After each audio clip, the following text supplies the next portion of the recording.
जैसा कि हम सबको पता है कि आज दीप यज्ञ का पावन पर्व है। दीप यज्ञ के माध्यम से श्रीमद् प्रज्ञा पुराण कथा की पूर्णाहुति का भी क्रम आज संपन्न होगा और कल की प्रातः वेला में यज्ञ के द्वारा महापूर्णाहुति का कार्यक्रम संपन्न होकर के यह 5 दिवसीय अनुष्ठान को हम सभी पूर्णाहुति प्रदान करेंगे। ये समापन दिवस नहीं है, इसे ये नहीं कहा जा सकता कि कल का सत्र अंतिम सत्र होगा। यदि कल का सत्र अंतिम सत्र होगा तो इसका अर्थ यह है कि फिर कल के बाद इस तरह का अनुष्ठान कभी नहीं होगा, क्योंकि अंतिम का आशय ही यही है कि बस उसके बाद कुछ शेष बचे ना। तो हम अपने व्यवहारिक दृष्टिकोण से बात बात में ये कह भी देते हैं कि कल समापन है, कल अंतिम है। ये शब्द थोड़ा सा कम सारगर्भित लगता है। यदि अंतिम कह दिया तो फिर उसके बाद कुछ शेष बचता नहीं है, और समापन कर दिया तो फिर प्रारंभ करने के लिए अलग से पुनः जन्म लेना पड़ेगा। तो इसे समापन दिवस भी नहीं कहना चाहिए, अंतिम दिवस भी नहीं कहना चाहिए, बल्कि विश्राम दिवस कहें, विराम दिवस कहें तो वो ज्यादा सारगर्भित होगा। हम लोग कल इस कार्यक्रम को विश्राम देंगे, विराम देंगे, पर वो अंतिम नहीं होगा। भविष्य में फिर से ऐसी योजनाएं बनेंगी और बनानी चाहिए,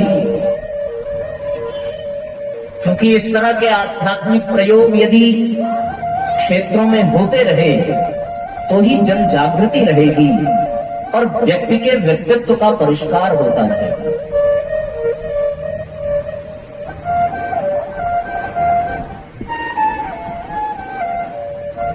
दीप यज्ञ में हम सभी एकत्रित हैं।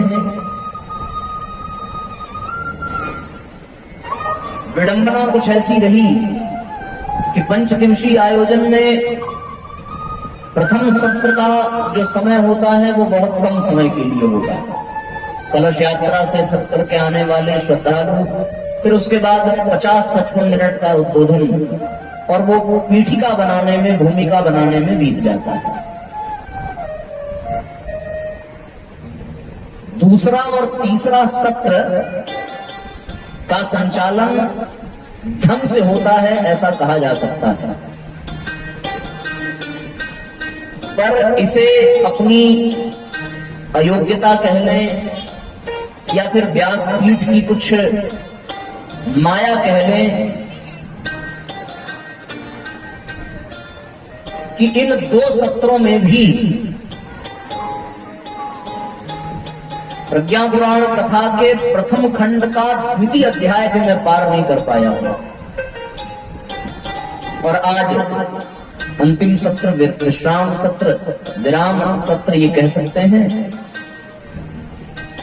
और आज भी दीप यज्ञ है तो उसकी कुछ भूमिका, उसका कुछ वातावरण तैयार करने में फिर आज भी प्रज्ञा पुराण कथा का लाभ सत्संग का तो अवश्य मिलेगा, आध्यात्मिक वातावरण का, उन तरंगों का तो अवश्य लाभ मिलेगा, पर उस प्रज्ञा पुराण कथा का लाभ आपको नहीं मिलेगा, और ये संभव भी नहीं है। 5 दिवसीय सत्र आयोजन में यदि ये समझा जाए कि फिर प्रज्ञा पुराण के एक एक खंड को एक एक दिन में उसकी व्याख्या करें और उसका चिंतन करें, उसकी चर्चा करें, तो ये उन दिनों जरूर संभव था जब स्वाध्याय में उतनी परिपक्वता नहीं थी, उतना विषय वस्तु नहीं था। तो फिर उस समय लगता था कि जल्दी जल्दी एक एक अध्याय का कोटा पूरा कर लिया जाए।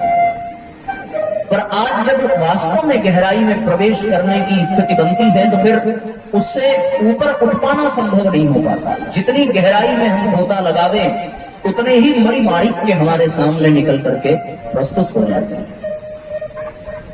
कोई एक विषय वस्तु ही प्रारंभ हो और फिर उसी में डूबते डूबते आरती का समय हो जाता है।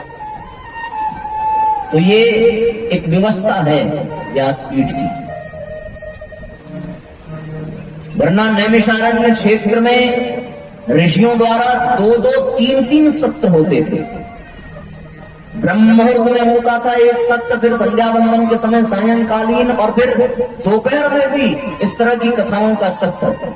तब जाकर के उन्होंने सहस्त्र वर्षीय अनुष्ठान का आयोजन किया।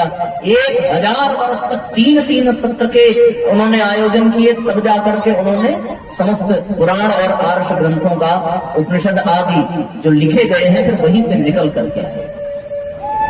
और हम लोगों की स्थिति वो होती नहीं है, ले दे करके 2 से 2.5 घंटा ही हम लोग यहाँ पर कायदे से बैठ पाते हैं, क्योंकि प्रारंभ का 15 से 20 मिनट मंगलाचरण में और अंत का 15 से 20 मिनट जो है आरती में चला जाता है।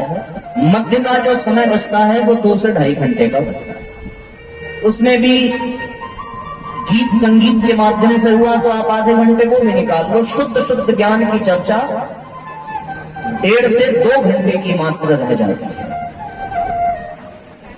अब इन 2 घंटों में और 4 दिन में प्रज्ञा पुराण का एक खंड खत्म कर पाना, पूर्ण कर पाना हमारी दृष्टि से संभव नहीं है, क्योंकि प्रथम खंड में अध्यात्म प्रकरण है, प्रथम खंड में लोक जिज्ञासा प्रकरण है, प्रथम खंड में ज्ञान कर्म और भक्ति योग का प्रकरण है, और फिर प्रथम खंड के अंतिम अध्याय में प्रज्ञावतार का प्रकरण है। तो हम लोग केवल इन प्रसंगों को स्पर्श कर पाते हैं।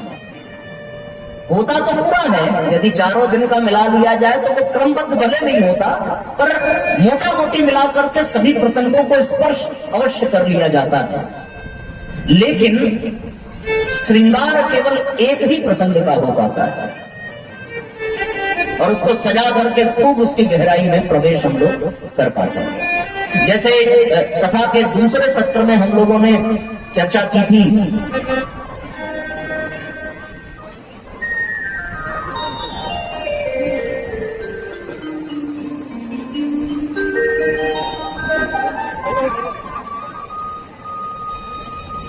तो कथा के द्वितीय सत्र में हम लोगों ने एक विषय का शुभारंभ किया था, प्रज्ञा पुराण के महात्मा का।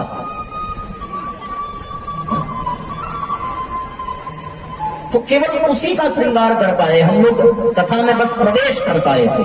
और कल का जो विषय था वो सत्संग का लाभ मिले कैसे, केवल इसी एक प्रसंग का विस्तार हो पाया था। और फिर अंत समय में जब समय पूरा होने को आया तो अंतिम के आधे घंटे में कुछ आत्मज्ञान की चर्चा हो पाई थी कि आत्मज्ञान क्या है और व्यक्ति को अपना स्वरूप कैसे पहचानना चाहिए। कुछ आत्मभाव की चर्चा हुई थी और कुछ एक साधना विधि आपको बताई गई थी। हो सकता है थोड़ा बहुत आपने करने का अभ्यास प्रयास किया हो या आने वाले दिनों में करेंगे। तो ये एक पूरा का पूरा स्वरूप है। ये बताने का उद्देश्य क्या है, इसको समझने का प्रयास करें। ये बताने का उद्देश्य बस इतना है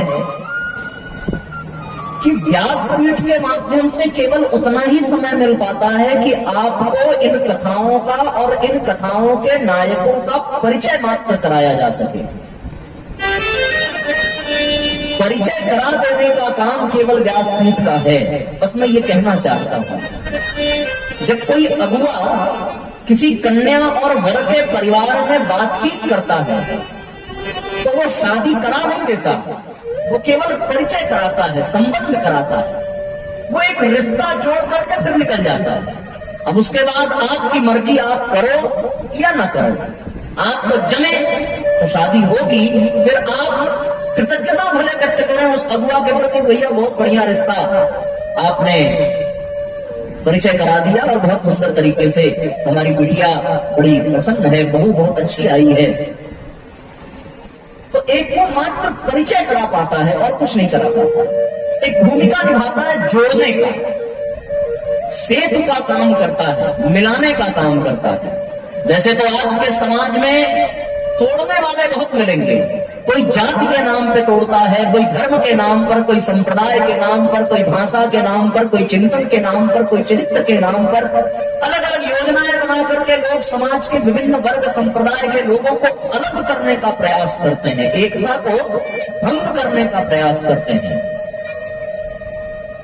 पर धन्य है वे लोग जो जोड़ने का प्रयास करते हैं, एकजुटता का, संगठन का प्रयास करते हैं। तो जिस प्रकार से विवाह में वर और कन्या के परिवार को मिलाने का कार्य केवल वो अगुआ करता है और इसके अतिरिक्त वो कोई कुछ नहीं करता, फिर वो मिला करके बीच से हट जाता है कि अब आप लोग बात करो। उसी प्रकार इन 5-7 दिनों में व्यासपीठ भी केवल अगुआ का ही काम करती है और इतना ही वो कर पाती है कि फिर आपको एक परिचय करा दे इन ग्रंथों से, इन ग्रंथों के नायकों से, इन ग्रंथों के पीछे छिपा हुआ जो सार है उससे केवल परिचय मात्र हो पाता है। और परिचय करा देने भर का ही काम, उतने भर की ही जिम्मेदारी अपनी है।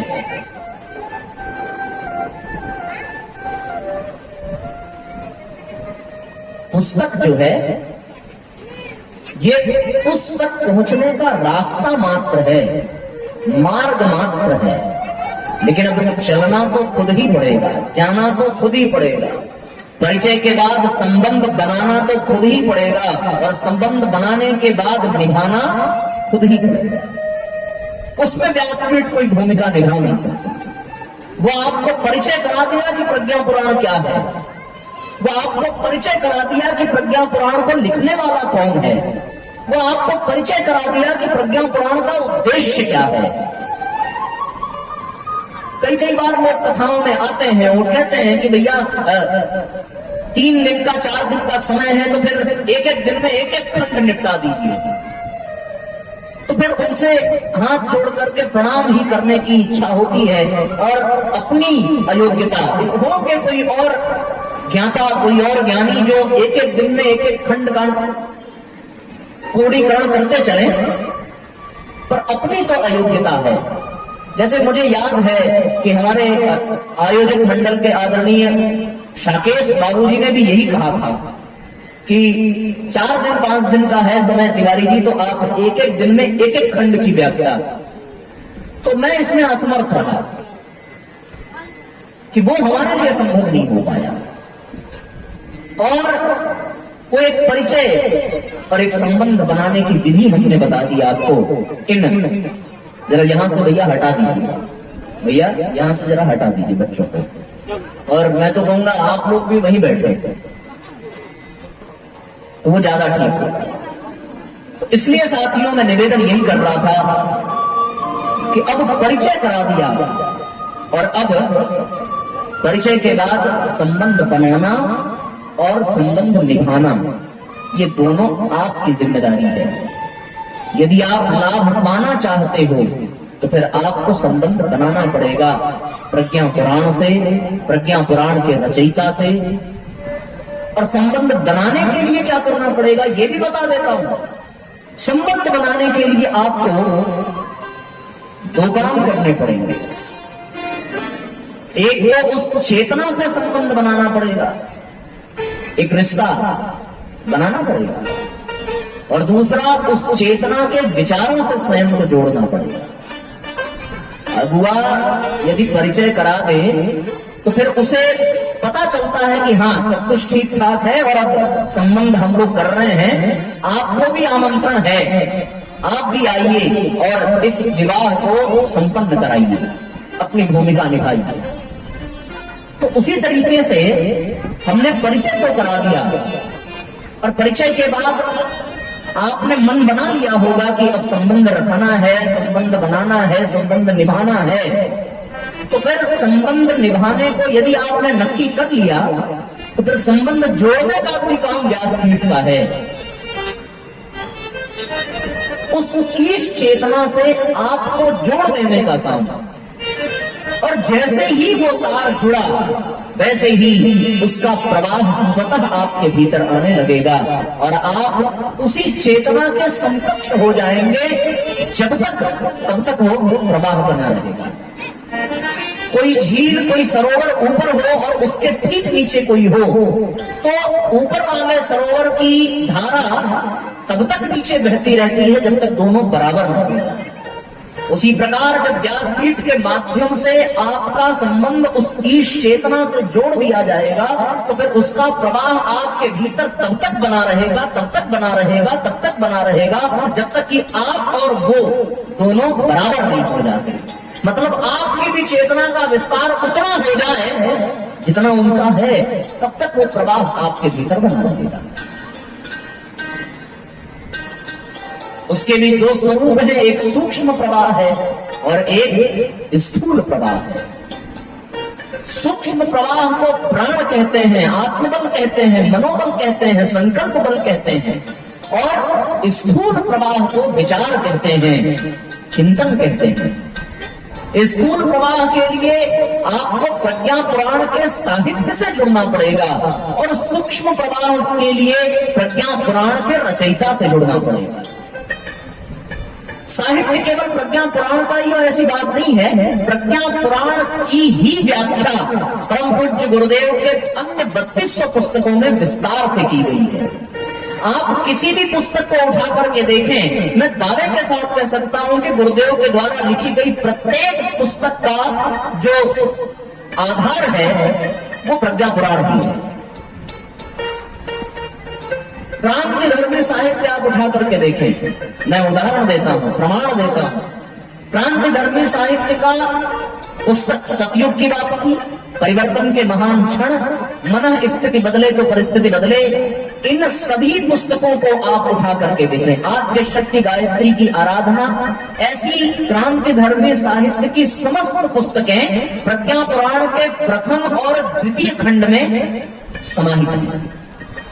तो यहाँ पर प्रज्ञा पुराण का अर्थ केवल इसी एक पुस्तक से नहीं है, बल्कि परम पूज्य गुरुदेव के द्वारा लिखी गई 3200 से भी अधिक समस्त पुस्तकों से है, जो यहाँ साहित्य स्टॉल पर आपके लिए उपलब्ध है।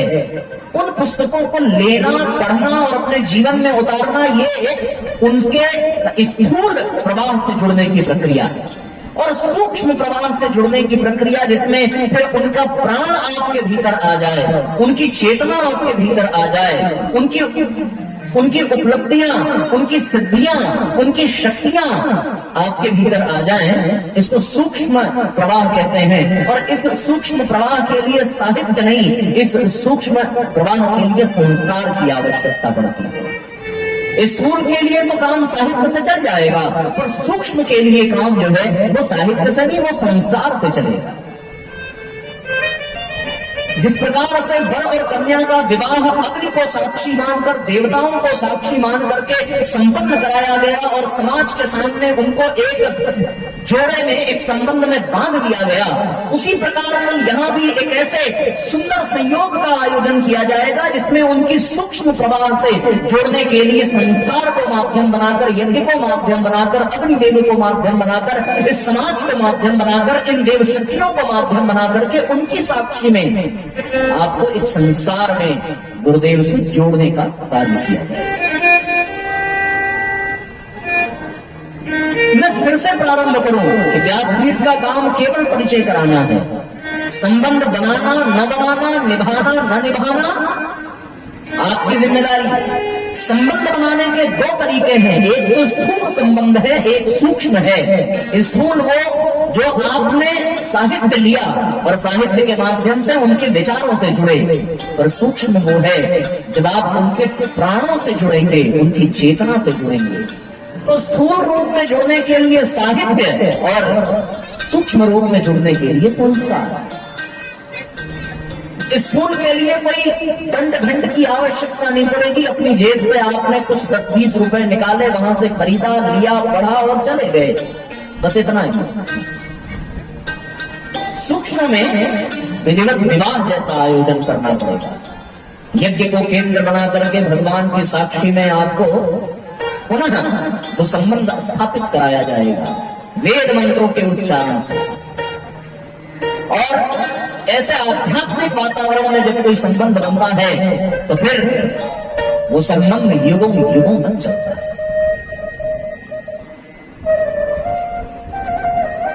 एक ये बात बतानी आपको आवश्यक थी। अब आपको तय करना है कि हमें जो परिचय कराया गया उनसे संबंध जोड़ना है, निभाना है अथवा नहीं। ये मर्जी आपकी। हाँ, एक मैं विश्वास आपको दिलाऊं, यदि आपने संबंध बना लिया, यदि आपने रिश्ता जोड़ लिया, तो फिर आप कभी घाटे में नहीं रहेंगे। और यदि आपने न जोड़ा तो मैं ये दावे के साथ कह सकता हूं कि आप कभी फायदे में भी नहीं रहेंगे। ये स्पष्ट कहना है। कभी कभी नहीं, कभी नहीं, फिर पछताना पड़ेगा। फिर जैसे कोई वर पक्ष वाले पछताते हैं कि कन्या बड़ी सुंदर थी, बहुत योग्य थी, पढ़ी लिखी थी, नौकरी वाली थी, पर हम लोगों ने दहेज मांग करके अपना मुंह पिटा दिया। फिर वो पछताते हैं। फिर आगे चल करके कोई कलमुही मिल जाती है, कोई अनगढ़ मिल जाती है, कोई अयोग्य मिल जाती है, और फिर जीवन भर ढूंढना पड़ता है। फिर हमारे गांव में एक कहावत है कि आपन मारल मेहरी, आपन हारल मेहरी को मारल। आदमी किससे कहेगा? अब तो बीत ही रही है अपने ऊपर, तो फिर वो पछतावा मात्र रह जाता है। ये जो संयोग बना जिसका शुभारंभ बुद्ध पूर्णिमा के पावन पर्व पर हुआ, ये बुद्ध पूर्णिमा के पावन पर्व पर प्रारंभ होने वाले इस कार्यक्रम का उद्देश्य ही है कि आपको पूर्णता से जोड़ दिया जाए। और उसका एक बहुत अलग अवसर आपके इस प्रांगण में आपको मिलने वाला है। बस आपको इच्छा जतानी पड़ेगी, आपको स्वीकार करना पड़ेगा, आपको जुड़ने के लिए हिम्मत जुटानी पड़ेगी। हिम्मत जुटानी पड़ेगी, इतना आसान नहीं है। अरे विवाह करने के लिए वही वर हिम्मत जुटा सकता है जो योग्य हो। और क्या, शादी करने के बाद कन्या के भरण पोषण का और कन्या के माध्यम से परिवार वृद्धि के बाद उस परिवार के भरण पोषण की यदि योग्यता, यदि हिम्मत उस वर में है, तभी तो वो विवाह करेगा। तो आपको भी हिम्मत जुटानी पड़ेगी, बिल्कुल उसी तरीके से जैसे दीपक हिम्मत जुटाता है जलने के लिए। अभी आप दीप में देखिए, तो परमात्मा से आपको रिश्ता तो जोड़ना ही पड़ेगा।